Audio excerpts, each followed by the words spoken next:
नमस्कार मित्रांनो, तुम्ही पाहतात चॅनल 7 मराठी कायद्याचे. या चॅनलवर प्रथमतः तुमचं सर्वांचं स्वागत. आपण मागे डिजिटल अटक या संदर्भात व्हिडिओ केलेला होता, परंतु त्याचा आवाज तुमच्यापर्यंत येऊ शकला नाही.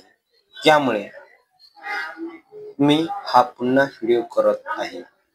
डिजिटल अरेस्ट, डिजिटल अटक अशी कोणतीही संकल्पना भारतामध्ये अस्तित्वात नाही. असे असतानाही सरकारी नोकरदार, जे उद्योगपती, निवृत्त अधिकारी आणि व्यावसायिक या डिजिटल अटक या सायबर गुन्ह्यांच्या गुन्हेगारीला बळी पडत आहेत.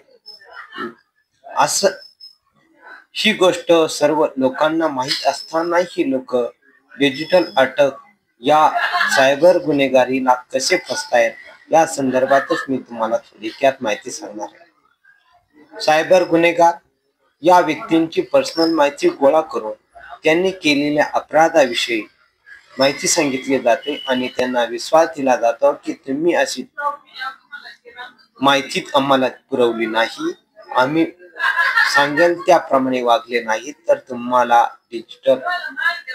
अटक केली जाईल, तुमच्या विरुद्ध गुन्हा दाखल होईल. त्याकरता पर्याय म्हणून तुम्ही डिजिटल अटक स्वतःला करून घेऊ शकता.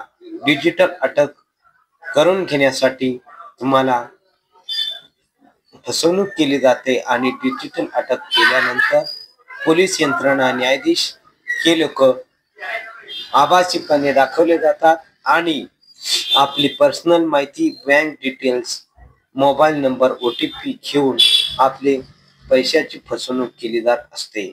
अशी फसवणूक झाल्यानंतर त्या व्यावसायिकांना, ज्या लोकांची फसवणूक झालेली आहे अशा व्यक्तींना माझं सांगणं आहे, तुम्ही पोलीस कंप्लेंट देणं गरजेचं आहे. अशी पोलीस कंप्लेंट दिली नाही तर सायबर गुन्हेगारीचं प्रमाण दिवसेंदिवस वाढत जाणार आहे. सायबर गुन्हेगारीच्या बाबतीत पश्चिम बंगालमध्ये नुकताच डिजिटल अटक या नावाखाली सायबर गुन्हेगारांनी केलेल्या फसवणुकीच्या संदर्भात शिक्षा देखील झालेली आहे. त्याकरता असे सायबर गुन्हेगारांना शिक्षा होत नाही ही अशी संकल्पना सोडून देऊन पोलीस कंप्लेंट देणं गरजेचं आहे. कारण कधी कधी व्यक्ती आपली पुन्हा बदनामी होईल या भीतीने पोलीस कंप्लेंट देत नसतात.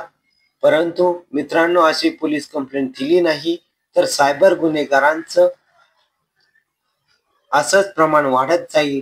त्याकरता सायबर गुन्हेगारीला आळा बसण्यासाठी तुम्ही पोलीस कंप्लेंट देणं गरजेचं आहे. महाराष्ट्र सरकारने 1930 हा टोल फ्री नंबर, तसेच महाराष्ट्र सरकारने टोल फ्री नंबर 1945 जारी केलेला आहे. या नंबरवर तुम्ही तक्रार करू शकता. थँक्यू.